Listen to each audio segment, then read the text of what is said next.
શ્રી ગણેશાય નમઃ. કૃષ્ણ કનૈયા લાલ કી જય. ભાગવત ભગવાનની જય. આ શરીરમાં 5 તત્વ છે, તેથી તેને દેહ પંચાયત કહે છે.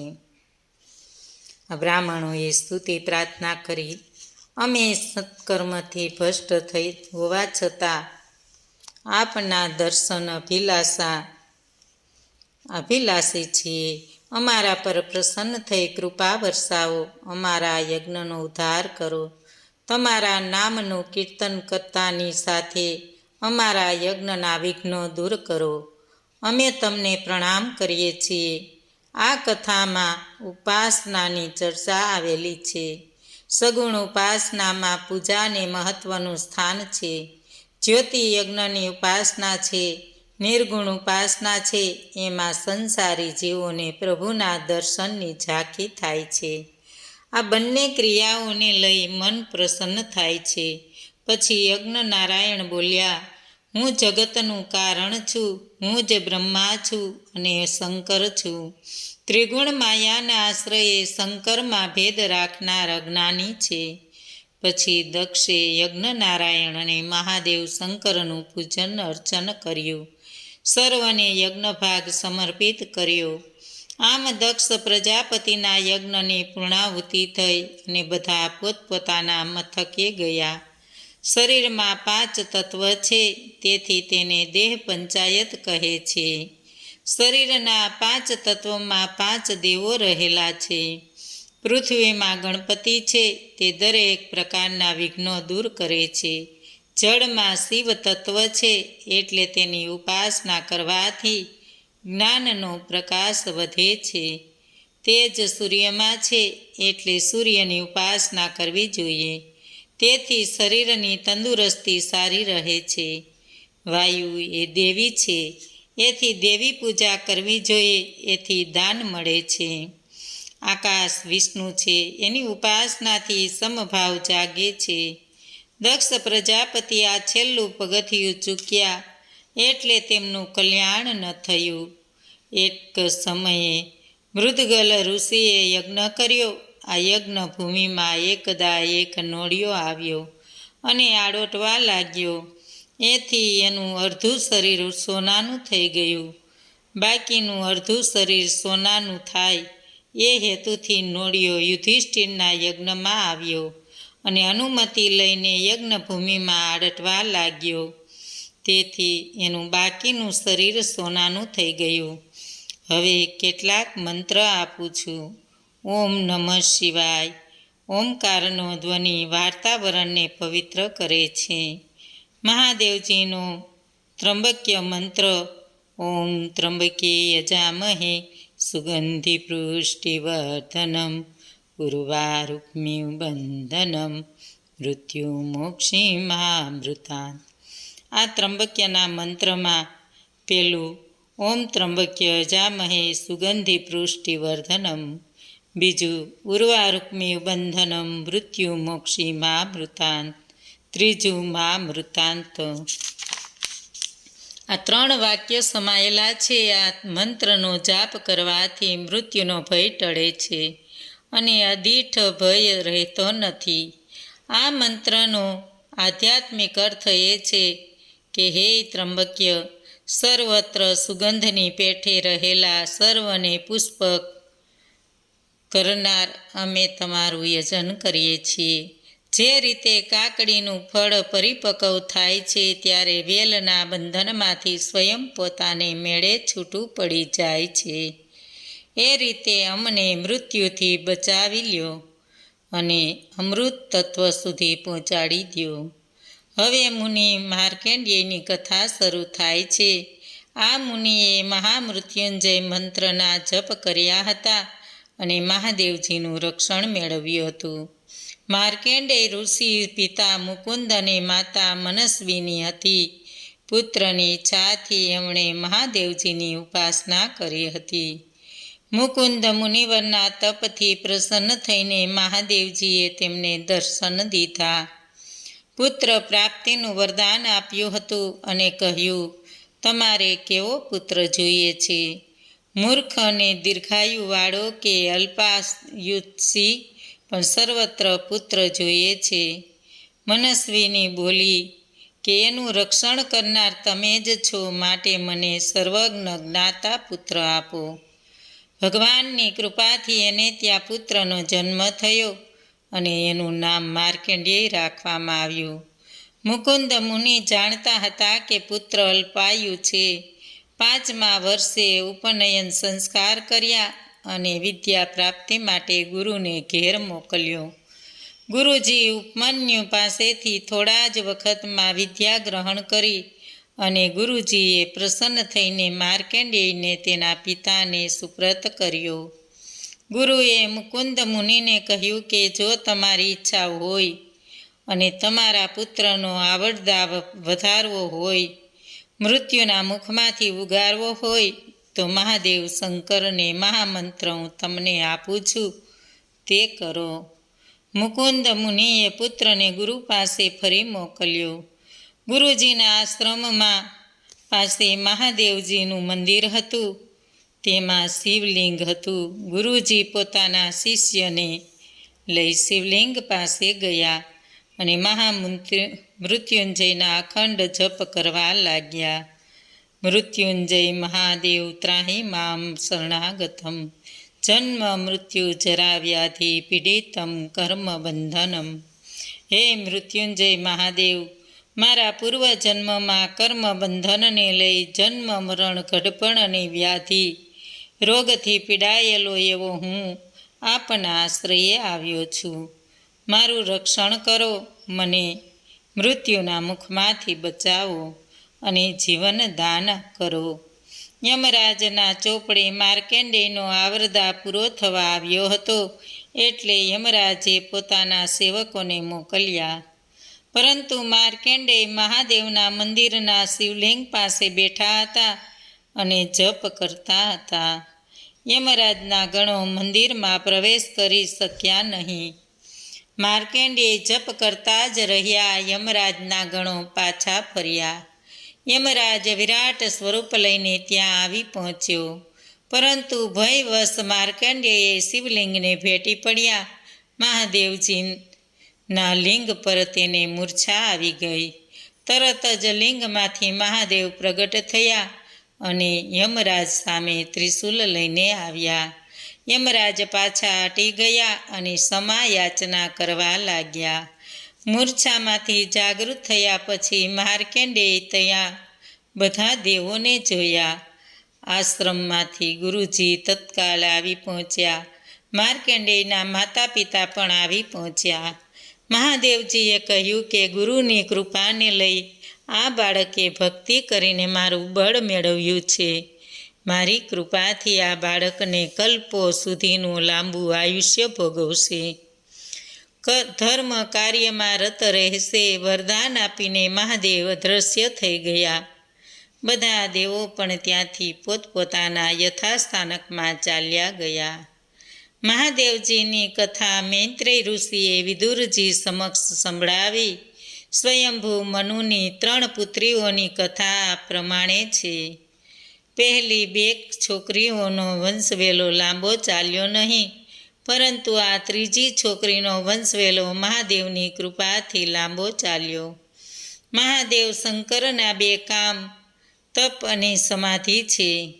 કોઈ વ્યક્તિ મહાદેવને સમાધિમાંથી જગાડે તો મહાદેવ વરદાન આપે અને પછી વળી પાછા સમાધિમાં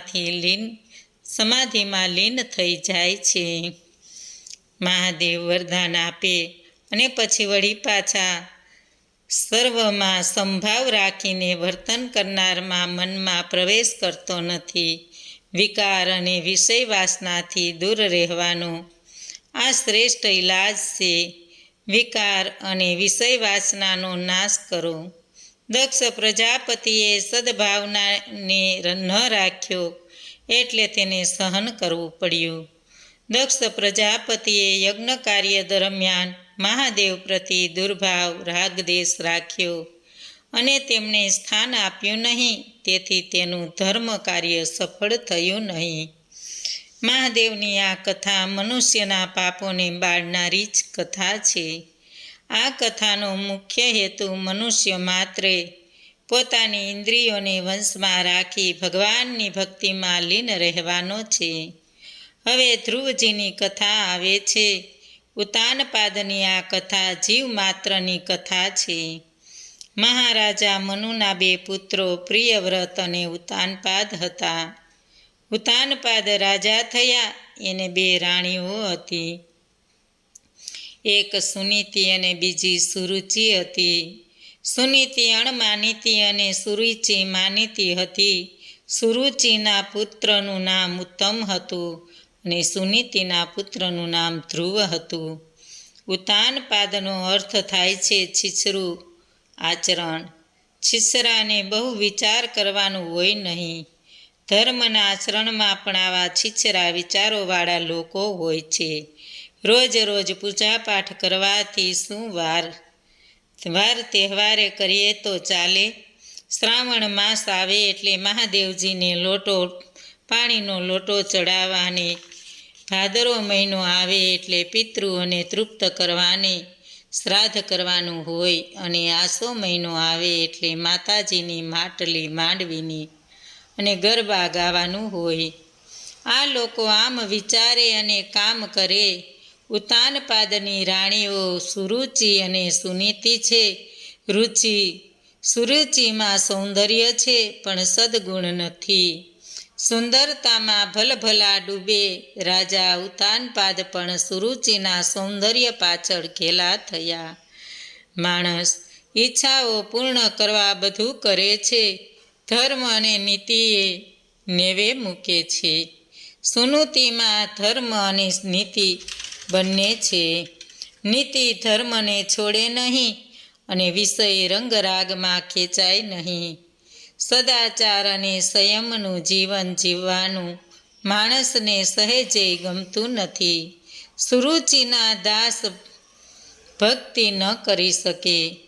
મનુષ્ય માત્રને સુનીતિ સારી નીતિ ગમતી નથી. સુરુચિમય વાતાવરણ ગમે છે. આસક્તિ ગમે છે.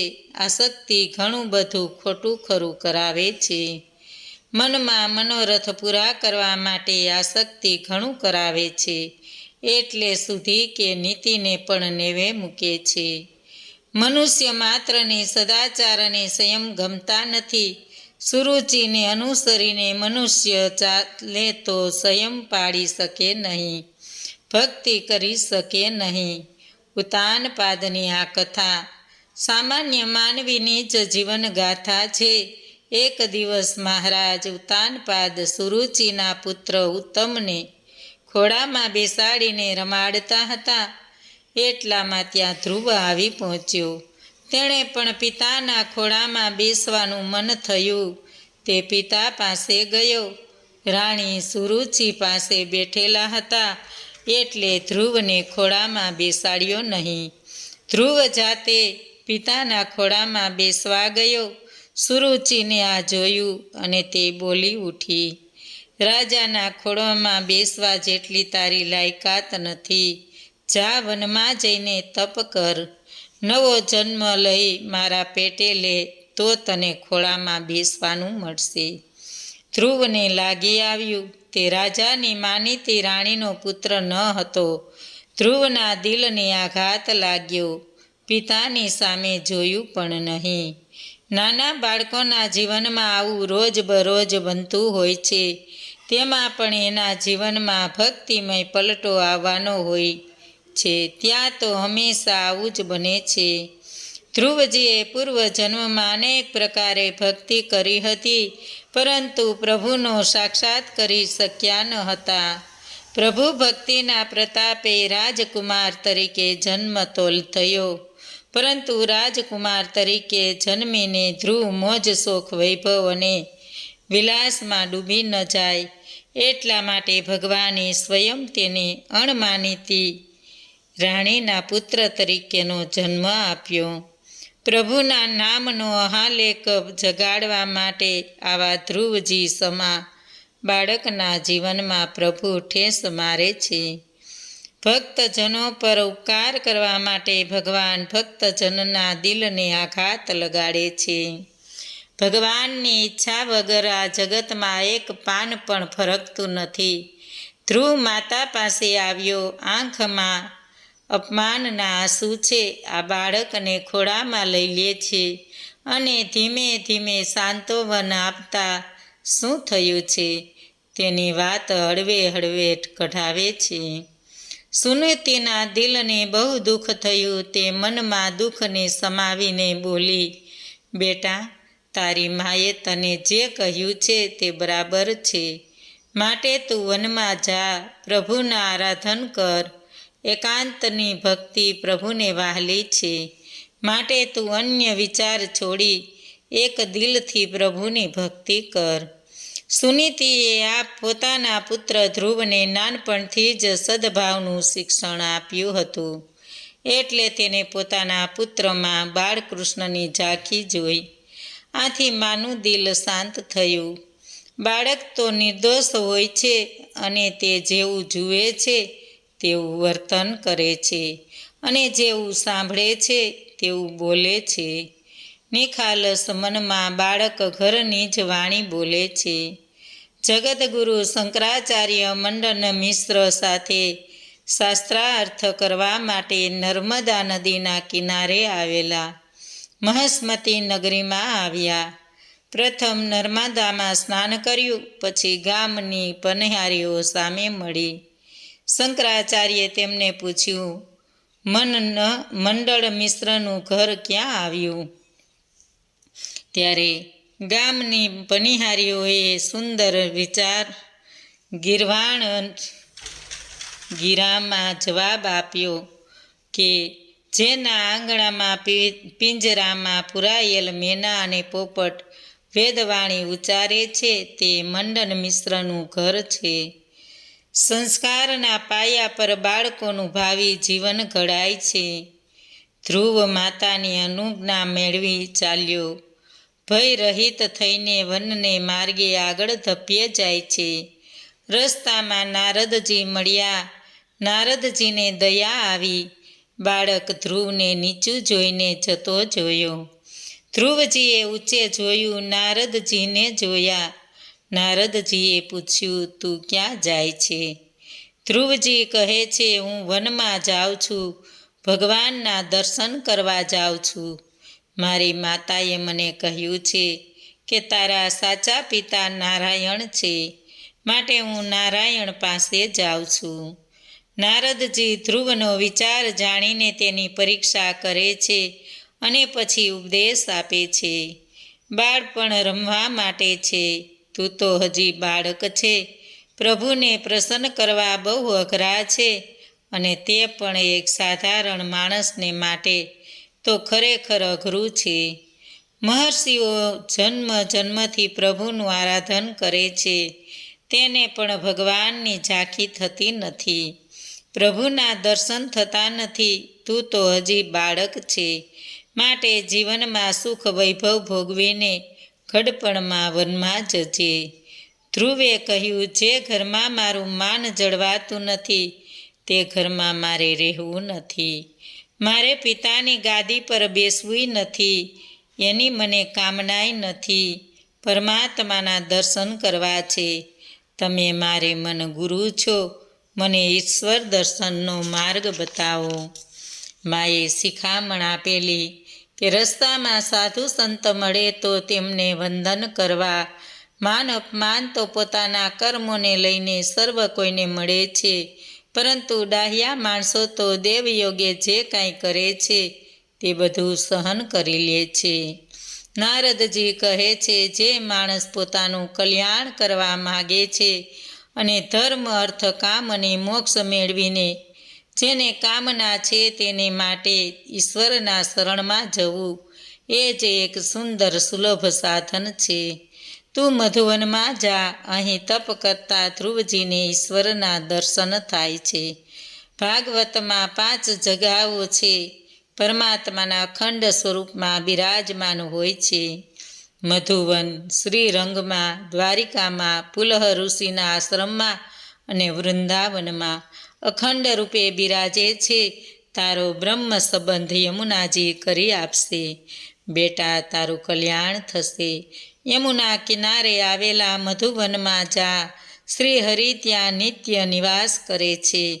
ત્યાં જીવ અને શિવનું મિલન બહુ જલ્દી થાય છે. ધ્રુવજીએ પૂછ્યું, ત્યાં જઈને કેવી રીતે ઉપાસના કરું? નારદજી કહે, ધ્યાન કરતાં પહેલાં ભગવાનની માનસી પૂજા કરજે. મનની ધારા તૂટે નહીં એનું ધ્યાન રાખજે. મનને ઈશ્વરમાં પરોવેલું રાખજે. માનસી પૂજા માટે પ્રાતકાળ અતિ ઉત્તમ સમય છે. કોઈનું પણ મોં જોતા પહેલાં સવારે માનસી પૂજા કરવી જોઈએ. પ્રાતકાળે જાગતાની સાથે બેઠા થઈને પ્રભુનું ધ્યાન કરવાનું છે. ગંગાજીમાં મનથી સ્નાન કરવાનું છે. ગંગાના જળનું ઠાકોરજીને આચમન કરાવવાનું છે. પ્રસાદ ખવડાવવાનો છે. પછી આરતી ઉતારો. પદ્મપુરાણમાં ભગવાનની આરતીનો ક્રમ બતાવેલો છે. ચરણ, સાથળ, વક્ષસ્થળ, મુખ અને પછી સર્વાંગની આરતી ઉતારવી. આરતી ઉતારો ત્યારે તમારા મનનું દુઃખ એવું જોઈએ કે પ્રભુને તમારી પાસે આવવું જ પડે. જપ અને ધ્યાન એક ચિત્તે કરવાથી પ્રભુ અવશ્ય દર્શન આપે છે. હે ધ્રુવ, હવે હું તને એક મંત્ર આપું છું. આ મંત્ર બરાબર યાદ રાખી લેજે. ઓમ નમો ભગવતે વાસુદેવાય. આ મંત્ર 12 અક્ષરનો છે. તેનો જપ કર. તને જે કાંઈ પૈસો ટકો મળે તે વડે તું પરમાત્માનું પૂજન કરજે. પાણી, ફૂલ, ફળ, પાંદડા, દર્ભ, દુવા, તુલસી, ભોજપત્ર વગેરે પૂજા અને દ્રવ્ય તને મળી રહેશે.